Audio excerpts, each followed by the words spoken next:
आप देख रहे हैं इंडिया टाउन न्यूज, भारत की बात। नमस्कार, आप देख रहे हैं इंडिया टाउन न्यूज़ और मैं हूं आपके साथ सुधीर मिश्रा। स्वागत है आपका हमारे खास बुलेटिन राजधानी सरकारधानी में, जहां हम आपको छत्तीसगढ़ की महत्वपूर्ण खबरों से रूबरू कराएंगे। तो चलिए बुलेटिन की शुरुआत करते हैं, लेकिन उससे पहले एक नज़र आज की हेडलाइंस पर। उप मुख्यमंत्री ने ली निकायों की बैठक, संपत्ति कर सुधार पर समीक्षा बैठक। अरुण साव ने नगरीय निकायों से की चर्चा।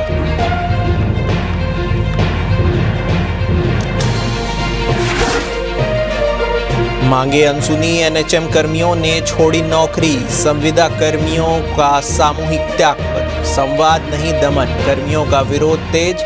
मुख्यमंत्री से गुहार, मिला बर्खास्तगी पत्र। मंत्री टंकराम वर्मा ने ली कुलपतियों की बैठक, उच्च स्तरीय गुणवत्तापूर्ण शिक्षा प्रदान पर जोर। परीक्षाएं समय पर आयोजित करने के निर्देश। लाखेनगर गणेश पंडाल में बवाल के बाद ढकी गई मूर्ति। एआई जनरेटेड प्रतिमा पर बजरंग दल का प्रदर्शन। सड़क पर बैठकर प्रतिमा विसर्जित करने की मांग पर जोर। व्यापारी से दलाल ने 70 एकड़ जमीन का किया सौदा, रजिस्ट्री कराए बिना 1 एकड़ लेकर मुकर गए। थाने में मामला हुआ दर्ज।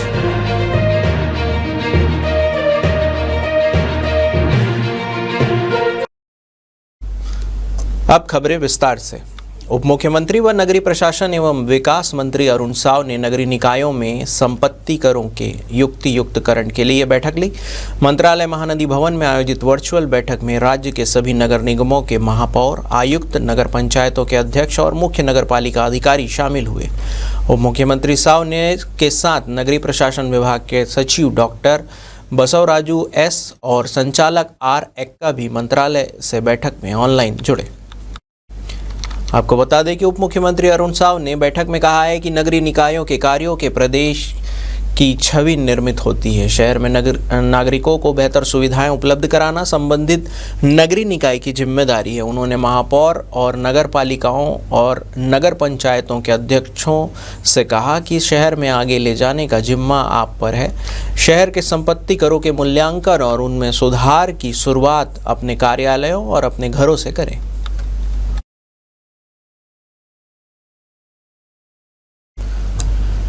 शक्ति जिले में 10 सूत्री मांगों को लेकर पिछले 18 दिनों से एनएचएम के संविदा कर्मचारियों ने बड़ा कदम उठाते हुए सामूहिक इस्तीफे दे दिए।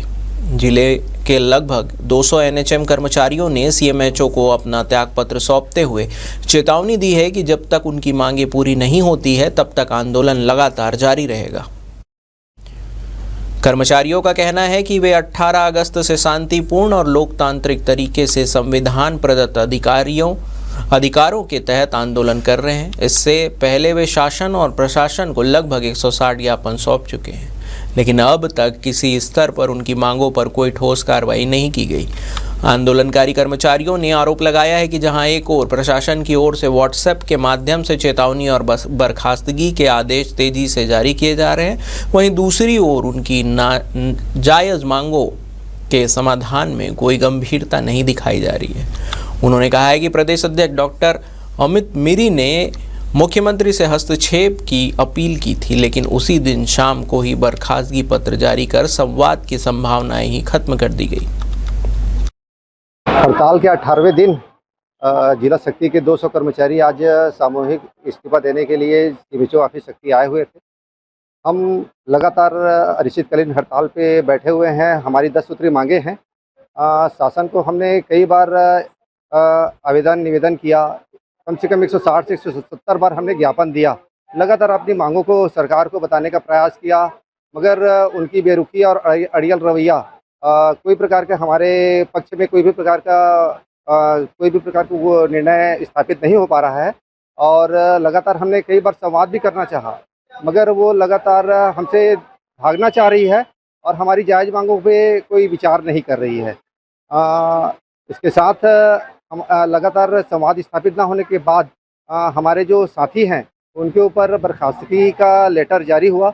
इसलिए हम सारे हमारे एनएचएम कर्मचारी हैं वो भारी आक्रोश में हैं और इसी कारण हम सारे लोग आज सीएमएचओ शक्ति में सामूहिक इस्तीफा देने के लिए आज आए हुए हैं और सारे ज़िले में यही सामूहिक इस्तीफा का आज कार्यक्रम हो रहा है। हमें अभी तक कोई भी आगे हमारी मतलब हमारे पक्ष में कुछ भी निर्णय नहीं लिया जा रहा है हमारे छत्तीसगढ़ शासन के द्वारा, इसलिए हम लोग आज 18वें दिन भी अपने हड़ताल में मजबूती के साथ डटे हुए हैं और आगे भी ऐसे ही डटे रहेंगे जब तक हमारे पक्ष में हमारे हित में कोई भी फैसला नहीं लिया जाता है तब तक।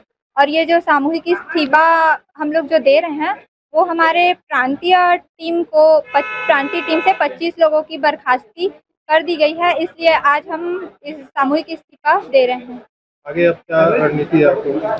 सर आगे जो है हमारा जो आंदोलन है वो और उग्र होगा, क्योंकि हम छत्तीसगढ़ शासन के दमनकारी नीति से डरते नहीं है, इसलिए हमारा जो आंदोलन है वो अब और उग्र होगा। छत्तीसगढ़ के विश्वविद्यालय अपने विद्यार्थियों को उच्च स्तरीय गुणवत्तापूर्ण शिक्षा प्रदान करें ताकि वे देश और दुनिया में अपनी पहचान बना सके और विश्वविद्यालय का नाम और गौरवान्वित कर सके। यह बात उच्च शिक्षा मंत्री टंकराम वर्मा ने मंत्रालय महानदी भवन में आयोजित प्रदेश के सभी शासकीय विश्वविद्यालयों के कुलपतियों की उच्च स्तरीय बैठक को संबोधित करते हुए कहा। बैठक में मंत्री वर्मा ने कहा है कि विश्वविद्यालय और संबद्ध महाविद्यालयों में विद्यार्थियों का ड्रॉप आउट नहीं होना चाहिए। इसके लिए विश्वविद्यालयों को कड़ी निगरानी रखनी होगी और विद्यार्थियों को हर संभव सहायता उपलब्ध करानी होगी। उन्होंने कुलपतियों से कहा कि परीक्षा का टाइम टेबल पहले से तय करें ताकि परीक्षाएं समय पर आयोजित हो सके।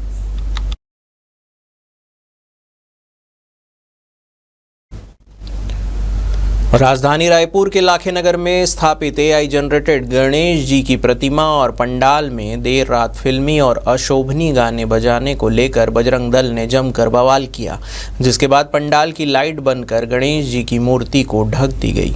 सिंधु युवा एकता गणेश उत्सव समिति के पंडाल के पास बजरंग दल के कार्यकर्ताओं ने प्रदर्शन किया। उनका कहना था कि जब तक प्रतिमा को विसर्जित नहीं करेंगे हम प्रदर्शन करते रहेंगे। प्रदर्शन के दौरान गणेशोत्सव समिति के सदस्यों और बजरंगियों के बीच झड़प भी हुई। आक्रोशित हिंदू संगठन ने सड़क पर चक्का जाम कर दिया।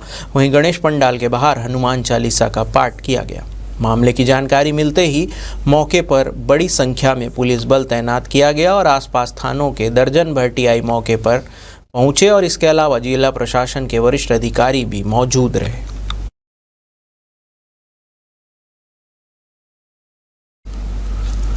राजधानी रायपुर में जमीन बेचने के नाम पर बड़ा फर्जीवाड़ा सामने आया है। व्यापारी से जमीन दलाल ने 70 एकड़ जमीन का सौदा किया, लेकिन रजिस्ट्री कराए बिना ही लगभग 1.05 करोड़ रुपए लेकर मुकर गए। पीड़ित व्यापारी की शिकायत पर पुलिस ने मामला दर्ज कर जांच शुरू कर दी है। पूरा मामला आजाद चौक थाना क्षेत्र का बताया जा रहा है। पुलिस के मुताबिक 1 वर्ष पूर्व महासमुंद जिले के ग्राम बरभाटा के 40 किसानों की जमीन का सौदा हुआ था। इसके लिए व्यापारी शशिकांत तिवारी और उसके पार्टनर सुधीर मग्गू ने ताजदार खान को करोड़ों रुपए का भुगतान किया था। साल भर बाद जब शशिकांत ने रजिस्ट्री की मांग की तो आरोपियों ने टाल मटोल शुरू कर दी और मोबाइल तक बंद कर दिए। किसानों से मुलाकात में पता चला है कि उन्हें वादे के मुताबिक राशि नहीं मिली है। पुलिस ने शशिकांत की शिकायत पर ताजदार खान और उसके साथी के खिलाफ अपराध दर्ज किया है। दोनों से पूछताछ कर मामले की जांच की जा रही है।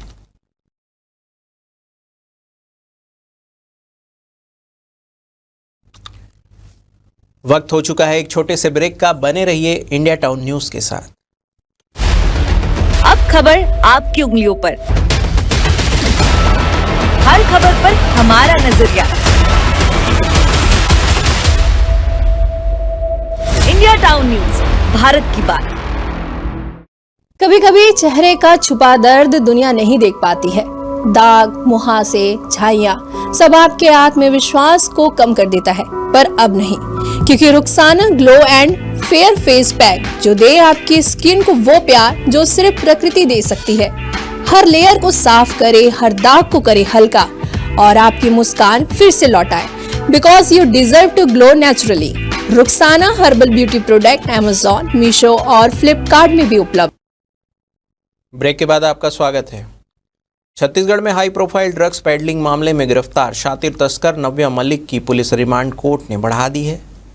एनडीपीएस कोर्ट ने मुख्य तस्कर नव्या मलिक और इवेंट मैनेजर विधि अग्रवाल को 6 सितंबर तक पुलिस रिमांड पर सौंपा। दोनों तस्करों से पुलिस 3 दिनों तक कड़ी पूछताछ करेगी, जिसमें बड़े खुलासे होने की संभावनाएं जताई जा रही है। जानकारी के मुताबिक मुख्य ड्रग तस्कर आयान खान, सोहेल खान और जुनैद अख्तर को 14 दिनों की न्यायिक रिमांड पर जेल भेजा गया है। बचाव पक्ष के वकील अमीन ने बताया है कि सभी आरोपियों को आज न्यायालय के समक्ष पेश किया गया। नव्या मलिक और विधि अग्रवाल को 6 सितंबर तक पुलिस हिरासत में भेजा गया है। आपको बता दें कि रायपुर में ड्रग सप्लाई मामले में लगातार परतें खुलती जा रही है। हर दिन नए चेहरे बेनकाब हो रहे हैं और तस्करों का नेटवर्क धीरे धीरे उजागर हो रहा है।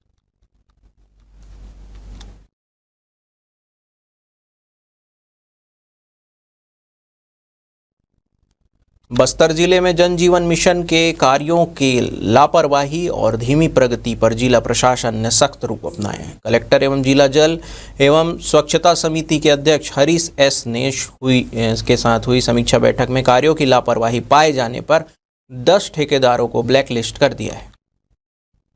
आपको बता दें कि बैठक में उन्होंने कहा है कि मिशन मोड में संचालित इस योजना के तहत सभी ठेकेदारों को अपने कार्यों को निर्धारित समय सीमा में पूरा करना होगा।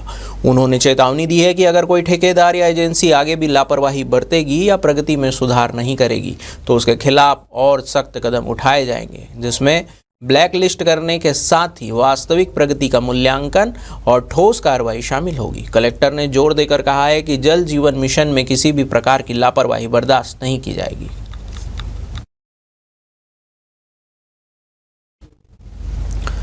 बस्तर संभाग में पिछले सप्ताह हुई अतिवृष्टि ने जनजीवन को अस्त व्यस्त कर दिया था। अपने विदेश दौरे से लौटकर मुख्यमंत्री विष्णुदेव साय ने दंतेवाड़ा पहुंचकर संभागीय बैठक में जिला कलेक्टरों को राहत और बचाव कार्यों में तेजी लाने के सख्त निर्देश दिए थे। अब मुख्यमंत्री ने इस निर्देश पर तेजी से अमल किया जा रहा है। बाढ़ पीड़ित नागरिकों को जहां एक और राशन, इलाज और दवाइयों के साथ साथ गैस चूल्हे और सिलेंडर दिए गए हैं, वहीं राहत शिविरों में उनके दैनिक जीवन की उपयोगी सभी व्यवस्थाओं भी दी गई है। अब बाढ़ का पानी उतरने के साथ ही नुकसान का वास्तविक आकलन और अन्य जरूरी सहायता और मुआवजा देने की कार्रवाई पर भी तेजी से अमल किया जा रहा है। बाढ़ के पानी में खराब या नष्ट हो गए जरूरी दस्तावेजों को बनाने का काम भी राजस्व विभाग ने शुरू कर दिया है। बाढ़ की इस भीषण आपदा में छत्तीसगढ़ सरकार ने मुख्यमंत्री विष्णुदेव साय नेतृत्व में एक संवेदनशील पहल कर त्वरित राहत कार्य और सहायता मुआवजे की प्रक्रिया शुरू कर पीड़ित परिवारों को एक बड़ी राहत दी है।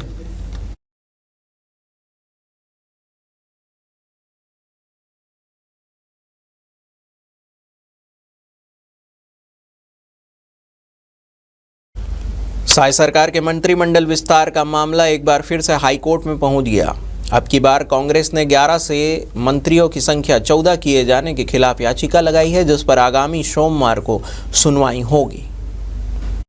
मुख्यमंत्री विष्णुदेव साय सरकार में मंत्रियों की संख्या में लंबे इंतजार के बाद 20 अगस्त को 11 से बढ़कर 14 हुए हैं। नए मंत्रियों के तौर पर पहली बार विधायक बने गजेंद्र यादव, गुरु खुशवंत साहेब और राजेश अग्रवाल ने शपथ ली। इस पर बसदेव चक्रवर्ती ने हाईकोर्ट में जनहित याचिका दायर कर सामान्य प्रशासन विभाग, मुख्यमंत्री सहित सभी 14 मंत्रियों को पक्षकार बनाया गया है। मामले की सुनवाई हाईकोर्ट में भी शुरू हो चुकी है। कांग्रेस का तर्क है कि मंत्रियों की संख्या विधानसभा में कुल सीटों के 15% से अधिक नहीं हो सकती। छत्तीसगढ़ विधानसभा की 90 सीटों के हिसाब से यह संख्या अधिकतम 13.50 यानी 13 मंत्री होने चाहिए, लेकिन 20 अगस्त को 3 नए मंत्री बनाए जाने के बाद कैबिनेट में अब 14 सदस्य हो गए हैं, जो इस सीमा से अधिक है।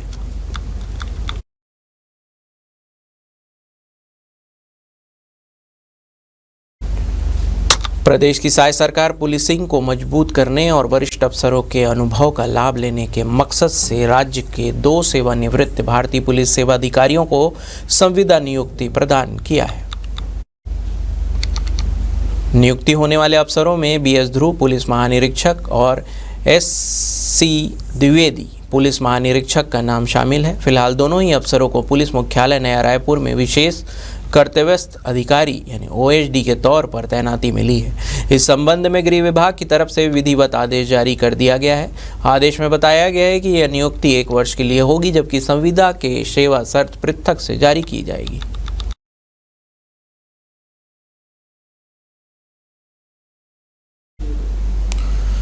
हमारे खास बुलेटिन राजधानी सरकार धानी में फिलहाल इतना ही। तमाम खबरों से अपडेट रहने के लिए देखते रहिए इंडिया टाउन न्यूज़ भारत की बात। नमस्कार। आप देख रहे हैं इंडिया टाउन न्यूज भारत की बात।